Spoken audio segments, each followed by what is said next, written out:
This is Live Channel. My dear friends, this time I am going to share to you how I prepare yellowfin tuna lumpia. This is good for everyone, especially for senior citizens.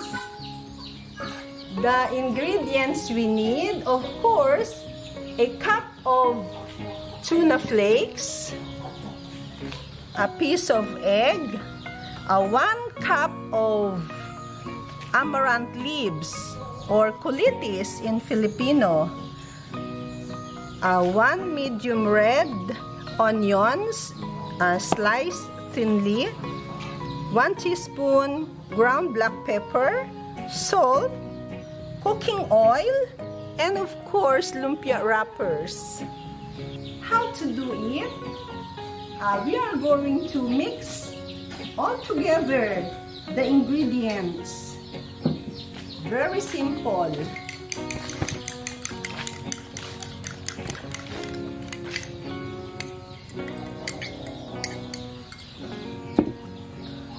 The amaranth leaves or kulitis, then the onions, the ground black pepper, salt, the salt.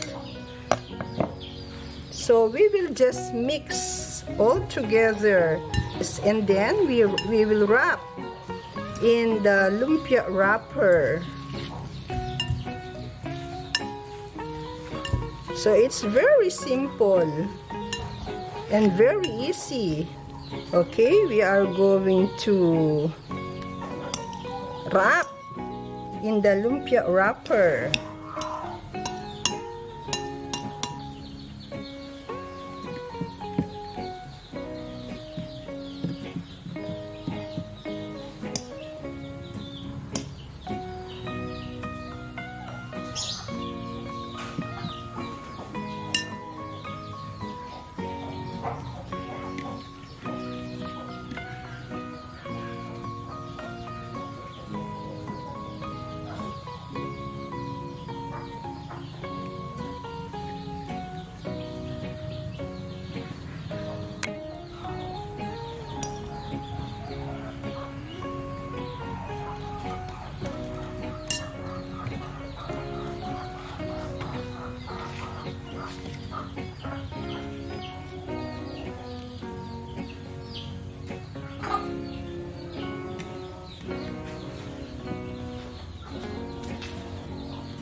Okay, tapos na tayo sa wrapping ng ating fish lumpia o tuna lumpia.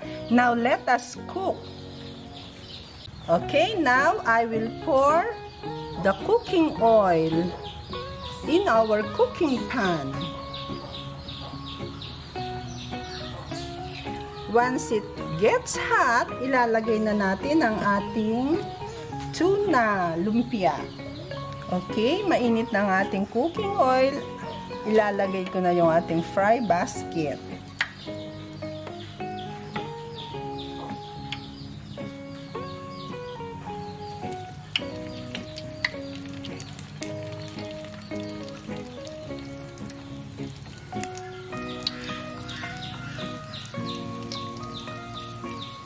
So, ang ating apoy ay medium hot. Kailangan nasa medium lang siya.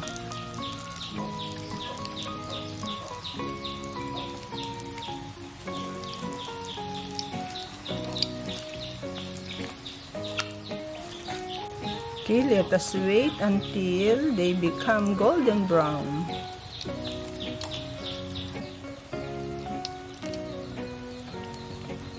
I think our lumpia are already golden brown, so I am going to turn.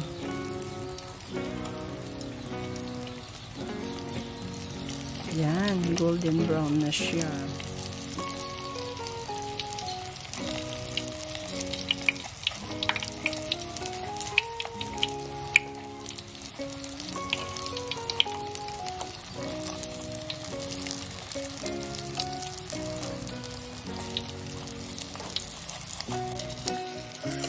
Okay, this is already done.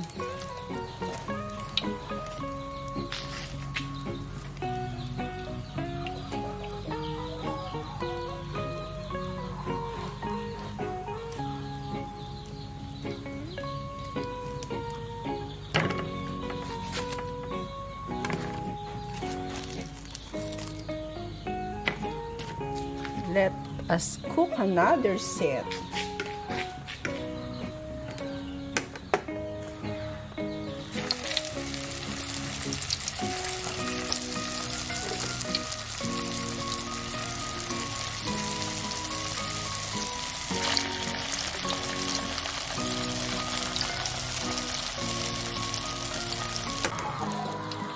Tapos na tayo sa pagluluto ng ating tuna lumpia.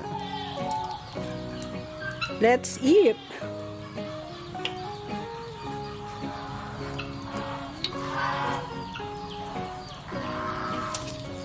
This is our finished product, tuna lumpia with kulitis. Tuna lumpia is rich in proteins, vitamins, minerals, and fiber. And this is one of our favorites because we are also senior citizens. Let's eat! Bago tayo magtapos, shout out sa ating mga kaibigan, mga taga-subaybay sa Lead Channel. Those from South Korea and Dubai. Kasama ng ating paboritong sausawan, Arten. O diba, kain na tayo.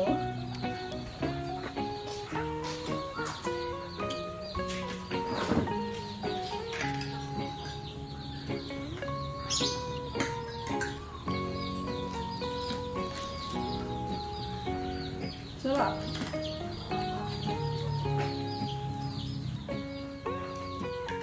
This should be served hot. And please don't forget to subscribe, like, and make a comment. Thank you.